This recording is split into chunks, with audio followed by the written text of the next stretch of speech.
Well, I will be talking about the Tetris movie. I watched the Tetris movie, and let me tell you something. Tetris movie got a 7.4 out of 10 on IMDb, 82 on Rotten Tomatoes, and a 59 on Metacritic, which means good movie. And by God, was it a good movie? It actually was a good fucking movie. Here is why. Is there a lot of Red Scare propaganda baked into it? Of course. I think it's literally illegal in Hollywood to make a movie that mentions the USSR without like literally being like, it's the worst place on the planet. They kill you all the time. They kill you after you're dead. And they are the fucking worst. Just the worst. Yeah, like if you try to do a fucking movie about it, they'll shoot you. Okay? They're where you try to showcase any part of the USSR in a positive light, they'll fucking kill you, I think. I don't know. They might as well be making you forcibly create a historical narratives at gunpoint because holy fuck. Anyway, so why do I think it's a good movie regardless? Well, I think that it's not as much Red Scare as I thought it was going to be, even though there are components where people are like, finally, we're liberating ourselves from the USSR. Like, surely nothing awful will happen immediately in the dissolution, in the aftermath of the dissolution, like child prostitution rates skyrocketing or people committing suicide by such fucking margins that like life expectancy diminishes, collapses in its entirety. You know, none of that will happen. Everyone is just very excited for the prospect of capitalist democracy. Like they have a bunch of that. However, knowing the full detailed account of what actually happened in the real world throughout history with respect to the development of Tetris and what came about, I think that they did a pretty good job of describing the story with a fuckload of stupid Hollywood seasoning. What do I mean by this? The internal conflict between the KGB member who is like heading commerce versus the actual dude that was still like more focused on doing what's best for the USSR is very real. The story about Elorg is real. That part is actually true. The story that I think shows Robert Maxwell, a con man, a charlatan, and a spy, and his son, a annoying beneficiary of intergenerational wealth, also very cool and very good. And ultimately, despite the fact that they whitewashed the fucking main character like a motherfucker, even though I do like this actor. He's, Steve Taggart or whatever. I'm actually a fan of this guy. He's a great actor. Even though he is not white in the real world, for the record. Yeah, Taron Egerton. Yeah. Anyway. Like, you want to know what this dude looks like in the real world, bro? Hold on. Insane that they did that. Okay? No, he's just like straight up not a white dude. Like, he's not just tan, guys. Like, he's just like straight up. He's like Dutch, and I think like, what is he like?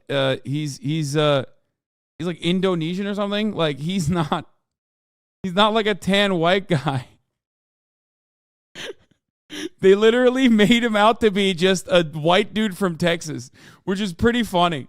TikTok will look at him and be like, no, he's not even white passing. He's white. But, you know, TikTok is insane.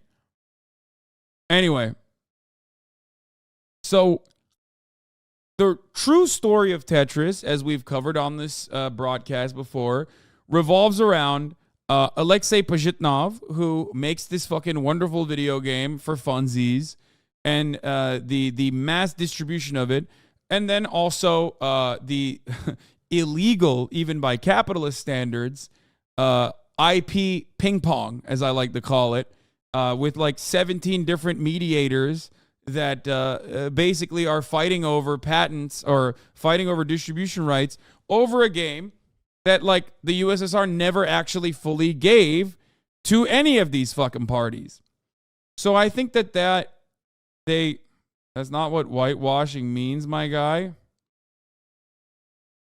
They whitewashed him, huh? Why Hollywood weird guy? I mean, whitewashing can be used as a double entendre in this circumstance.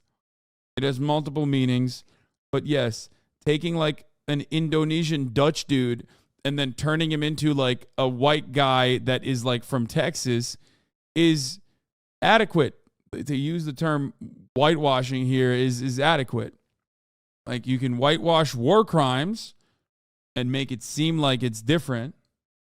Make it seem like it's like much nicer than what the truth actually was. Or you can whitewash a Dutch Indonesian guy. Anyway, that part is not that important. He isn't from Texas in the story, though. You were just saying things, bro. He even says he's Dutch Indonesian and grew up in New York. Oh my God, I'm going to lose my mind. I'm saying he looks like a white guy from Texas, dumbass. Even though I think he's British, which makes it even worse. The actor. Red baiting better describes the script of the film. In my opinion, it was literally written by Apple. No, there is a red baiting component in it for sure. First of all, they show the dissolution of the USSR, or the lead up to it under Gorbachev, as devastating, which by many respects it was. They also greatly overemphasize how much the KGB was like pursuing these guys and all the different attempts that they engaged in to like blackmail, to fucking even try and actually kill him, blah, blah, blah. A lot of that stuff is not real. Okay? There was no high-speed car chase throughout the fucking streets of Moscow between the KGB and the guy who is a fucking, coder nerd driving a fucking Lada. Okay? All that shit is made up, obviously. Just like they absolutely hyper-focus on perhaps the most boring part of the fucking story, which is the back-and-forth IP ping-pong that Elorg, the Hungarian Robert Stein, right? Isn't he Hungarian? The Hungarian Robert Stein, and which is like basically the guy who takes stuff from the USSR and presents it to the rest of the world, and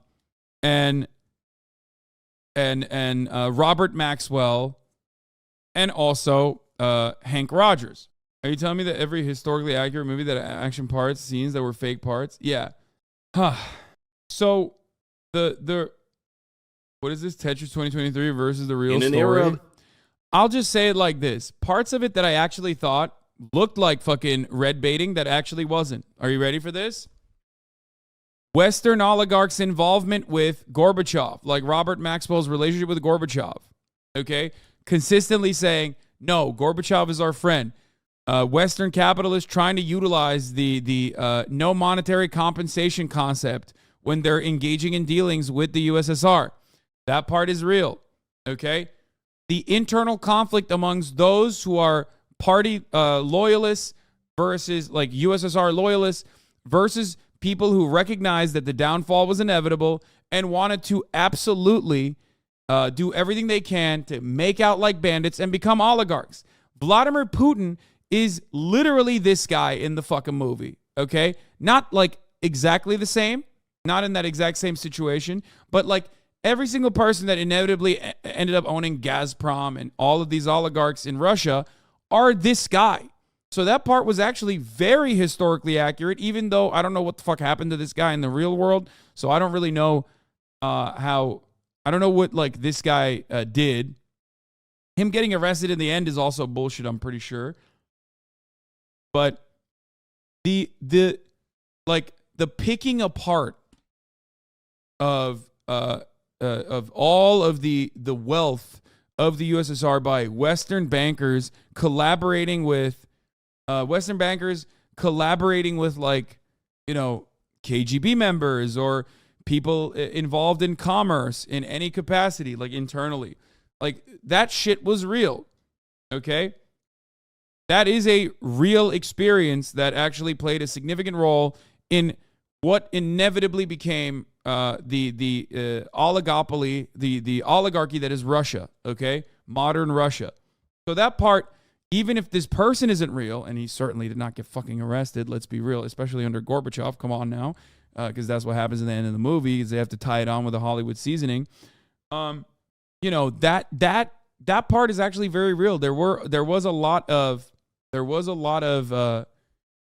there was a lot of internal struggle by people who knew that they had power, knew that the USSR was like literally fucking about to implode, and was doing everything they can to personally accrue as much wealth as possible. So that part I thought was not as red baiting as I thought it was going to be, and was genuinely good. What the fuck? The KGB turned off my access to this video, I guess. Anyway, doesn't matter. Good movie overall. I think you guys will appreciate it. I mean, the red baity propaganda side of it is bad, but ultimately, I do think that Hank Rogers is a good guy, and I think that they show that. I think he's a good guy, and obviously Alexei Pajitnov is a great guy. And they do show that. They show that. Because, look, in reality, what happened in that story is, unironically, there were a couple really good dudes that stood by and stood against, I would say, psychotic, vulturous, predatory Western capitalists, and also the internal conflict that they were engaging in throughout as the USSR was like falling apart all around. There were guys. The Elorg guy was a good dude. That's real. I don't know how much I know that they didn't actually sneak a contract to Hank Rogers like they claimed they did in the movie, but I do know that they actually changed the contract originally and made it so that Robert Stein didn't actually have the rights that he was selling over to Robert Maxwell. So it's a complex story, and I think that they portray the real villains as the real villains, with the exception of Western capitalists. They do make Nintendo seem cool and good. But even then, they actually fucking shit on Nintendo a little bit too. It was good. It was good. They very clearly show Robert Maxwell as a fucking a piece of shit. They show Robert Maxwell's son as a piece of shit. They don't go too deep into how Robert Maxwell is Ghislaine Maxwell's father, but they did give it to Hank. Don't you remember watching the documentary? No. They did. I'm saying that Hank Rogers in the real world is a good person. He actually very literally stood by Alexei Pajitnov and wanted to make sure that he actually got the proper IP rights and proper compensation for his product that he had created. He did that. That is a real thing that happened in the real world. That's why they're still fucking besties. And that's why they both live in San Francisco together and own Tetris together. So that part is real. And I think that they reflect that very well in the story. He's a bro, and I like seeing that. Yeah, I think they showcase that very well. When I say, wait, no. It's not besties in air quotes. They literally are. What the fuck? As much as I hate to hand it to the American guy in this circumstance, yes, the American guy, or they live in Hawaii, I think, or one of them lives in Hawaii, the other one lives in San Francisco. No. Yeah, Hank Rogers actually did everything he could to make sure that Alexei Pajitnov was well compensated for his own IP. And that's not a normal situation. Significantly better off than most other circumstances where I think any other person would have just fucked them over and not even had a single fucking care about them. Oh, here, this is them. This is them in the real world. People will take away from this is that friendship trumps ideology and countries. So our friendship, basically countries can fall and rise and all kinds of things, and we are still friends, no matter what happens in our respective countries. Yeah. His daughter is now the CEO. Hank Rogers' daughter. Right? It's disgusting and wholesome. No, it is. It is wholesome. It is definitely wholesome. Common American capital W? No, extremely, insanely rare American capital W. And it literally doesn't even have anything to do with capitalism, as he also perfectly described. It had absolutely more to do with him being like, no, I see a fellow coder. I really like him. I'm going to fucking make sure that he gets his due. But yeah, one guy in a sea of capitalists fighting over ownership for decades. And ultimately, it's a positive story. Ultimately, it's a positive story because he does end up getting it. Like he does, Elorg ends up giving him the, I think 51% ownership. Him and Hank Rogers own Tetris. So, there is a good end to that story. And I like it. The movie is not as bad as you would expect it to be. Especially because the main villain is not like this big, bad, scary USSR. Even though there are plenty of components that, you get the regular red baiting shit. But the main villain in the movie is like a real villain in the real world. It's not a real person in the movie. But there are plenty of people like that guy that ended up becoming the oligarchs that control Russia alongside Vladimir Putin. So that part and Robert Maxwell's personal connection to people like that, I think, reflects the reality of history. I think that they did a good job. Anyway, Tetris versus Endless the real video story. game adaptations comes the true story of one of the world's best-selling video games. Apple's Tetris takes us on a wild journey following the guy who played Elton John into the depths of Soviet Russia. So in this video we'll be separating fact from fiction and comparing the movie and its characters to what really happened. So grab some vodka and let me blow your cartridge because this is one wild ride. Meet Hank Rogers, the owner of Bulletproof Software, who discovered Tetris at the 1988 Winter Consumer Electronics Expo in Las Vegas. After this, I will look at the Barbie. Dude, shut the fuck up. After this, I will look at the stupid fucking Barbie trailer. Oh my God.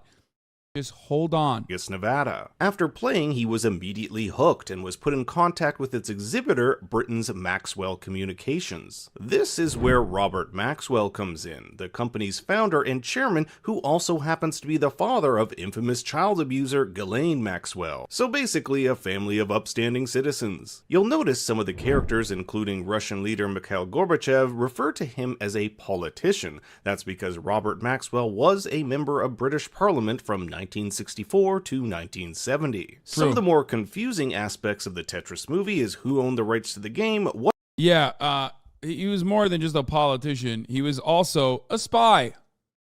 Anyway, but that's, I guess, not a separate story. This is the story. Dua Lipa and Barbie.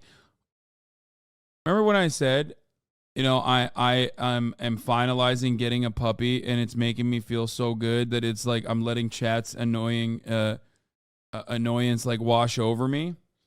It's becoming increasingly more and more difficult to just fucking let it slide. I am having such a hard time. I'm not gonna lie. You guys did it. You did it. You are succeeding. What those rights entailed, and how all this worked during the backdrop of the Cold War. The game was created by Alexei Pajitnov in 1984 when he was working at the Soviet Academy of Science in Moscow. During this time, with rare exceptions, intellectual property was owned by the state and not the individual. So the rights for the game were transferred to a state-run organization called Elektronorgtechnika, or ELORG for short. This was the organization responsible for managing computer software exports from the Soviet Union. In comes Robert Stein. Think of this guy like a video game leech. He'd travel all over the USSR looking for good games, purchase the rights from ELORG, and then resell those rights to distributors across the globe. Now when you buy these rights, you can choose to purchase them for a specific platform, such as a computer, an arcade, or a console like the NES. Where things get hairy is the introduction of the Game Boy, which under the wording of ELORG's contract with Mr. Stein doesn't technically qualify as a PC, console, or arcade. It's in its own category called handheld, which we'll get into in a bit. Second, Mr. Stein greatly misinterpreted Elorg's contract, thinking that his right to distribute Tetris on, quote, different types of computers included home consoles. So Elorg gives a 10-year worldwide PC Tetris license to Robert Stein, who then sublicenses it to Mirrorsoft, run by Kevin and Robert Maxwell. Mirrorsoft then sublicenses that to Atari for US distribution and Hank Rogers for Japanese distribution. So you can already see how things are starting to get confusing. But when Hank goes to Elorg showing off a copy of a Japanese console version of Tetris, director Nikolai Belikov is perplexed. Elorg never gave anyone the Tetris rights to consoles, only PC and arcade. This goes back to Mr. Stein's misinterpretation of their contract, and later Stein will sign an amended Misinterpretation. Simply a misinterpretation, you know. agreement clarifying that consoles such as Famicom and NES are different from PCs. So in the late 1980s, when Hank was selling Tetris on Famicoms in Japan, they too were technically illegal copies. But there was a bigger problem. Initial sales of Tetris in Japan were weak at best, so Hank goes to president of Nintendo, Hiroshi Yamauchi, to see if they can be of any help. Hank and Hiroshi knew each other after Nintendo helped develop his Go video game, the same game we see him trying to hawk at the beginning of the movie. Because of their history, Hiroshi gives Tetris to a game designer by the name of Shigeru Miyamoto. Yes, the Shigeru Miyamoto, the creator of Mario and Zelda. Shigeru loved the game so much, and Nintendo ends up releasing Tetris on the Famicom in 1988, where it quickly becomes the console's best-selling game of all time. Now here is where things get even. So, yeah, there is so much back and forth, like international patent, IP, distribution rights, ping pong in this entire fucking process in the real world as well, as they are correctly pointing out. I think one of the funnier aspects is that if Nintendo was not involved in this process, I think the U.S. courts would have fucking allowed Sega to just like run train on that IP without giving anybody money, really. I don't even know how the fuck Sega got the rights. I'm pretty sure they just literally didn't even buy them at all. They just basically decided to fucking run with it, like, and sell it. More crazy, Hank is invited to meet Minoru Arakawa, the president of Nintendo America, and get a glimpse of their new Game Boy handheld console. At the time, Nintendo wasn't sure which game they should package with Game Boy, and it was actually Hank who suggested Tetris. Even the line from the movie where he says, if you include Mario, the Game Boy will be for little boys, but if you include Tetris, the game will be for everybody, is said to be almost word for word. Hank goes to Mr. Stein to obtain the worldwide handheld rights, but soon finds out that Stein doesn't have them, resulting in, and yes, this is true, Hank, Kevin Maxwell, and Mr. Stein descending upon Moscow all at the same time to sort this fiasco out. A fiasco which has millions at stake. Now, Hank did hire a translator and, against protocol, went to Elorg to ask for a meeting and only got one because Belikov was curious and having another bidder would only sweeten the pot. Unlike the movie, however, was this translator Sasha, who was a KGB spy. That never happened,